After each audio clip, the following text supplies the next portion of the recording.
year is 1947. The place, the northeast of England. The man, Inspector Black. The mission, to stop the forces of evil taking over the earth. The game, Shadow Over Hawksmill. Sadly, nothing to do with this guy.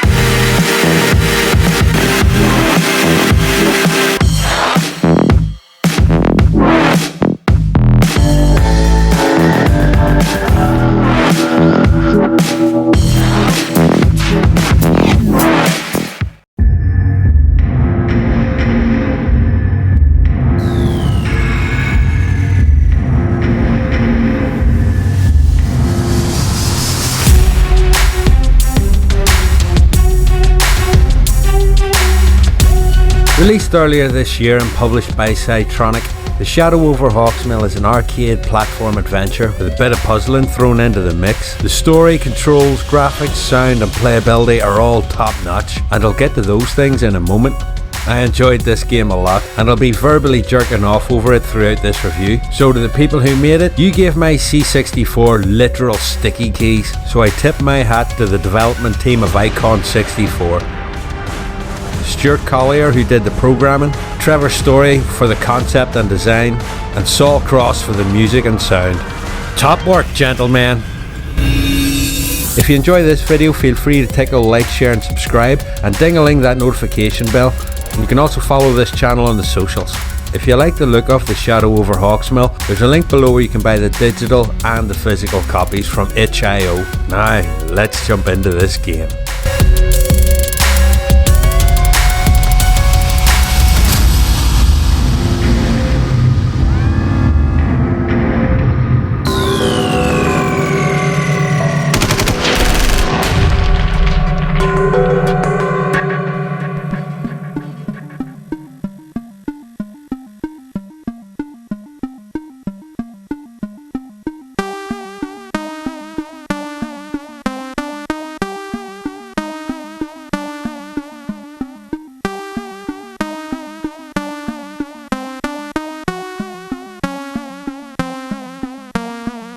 Okay, so this is the deal with this fella.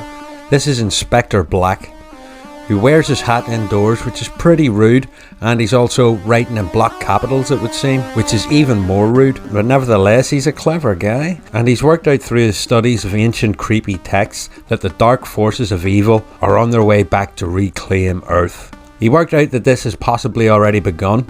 The starting point, Hawksmill, and we are going to go out there and try and put a stop to the evil forces taking hold of Earth again.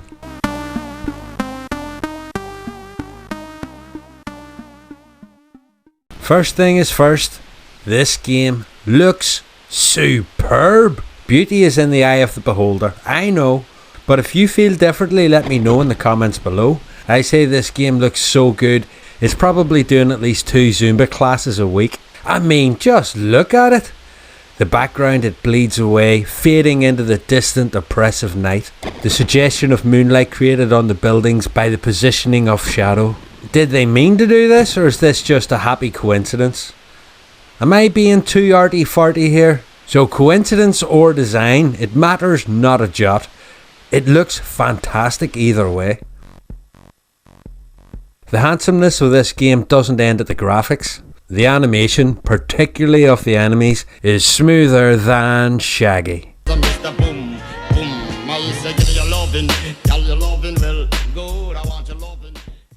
Keeping the enemies black also feeds nicely into the whole atmosphere of the game, with dark tones of the colour palette and Saul Cross's music, which is just reminiscent of like a continuous drip in a torture chamber or something like that. Not that that's a bad thing, it's a great thing. It really adds atmosphere to the game. It projects just pure evil.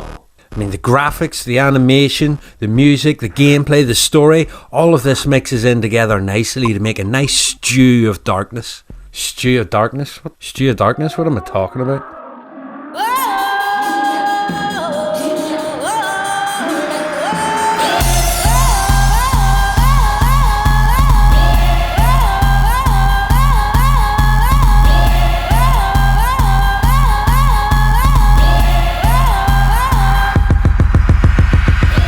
Given around 60 screens to explore, searching for items that can be used to solve the puzzles your progression is reliant upon. And here, I might have a rare negative thing to say about the Shadow of Hawksmill. None of the items can be seen. My first go at this game, I ran back and forth looking for a way to progress until I got fucked by the bats, because there's no indication there's an item you can collect on the screen. You just have to keep searching and searching and searching and searching. But I got used to this pretty quickly, and I worked out where the items were likely to be, if they were present at all. And once I knew, well, you know what, I think I prefer it to stay this way than have an indication that there's an item on the screen.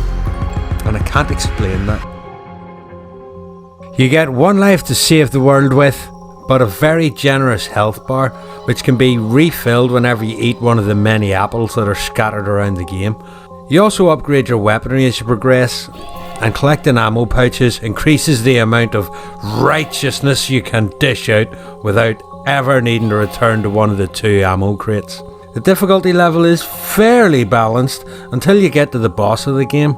That son of a bitch has left footprints all over my buttocks from the amount of times he's been stomping my ass. But that dickhead's days are numbered, I assure you. The game is good all round. I enjoyed playing it, and I'm sure I'll continue to enjoy playing it until I beat that final boss. Check the link below for a download or to order a physical copy. It's up to yourself whether you want to or not. Well, I've enjoyed playing this game, and it's close to midnight, and there's something evil's lurking in the dark. So it's time to get going. Thanks very much for watching this video. You will delight me if you tickle the like, share and subscribe buttons and ring that notification bell. Thank you very much for watching. Good evening and good night.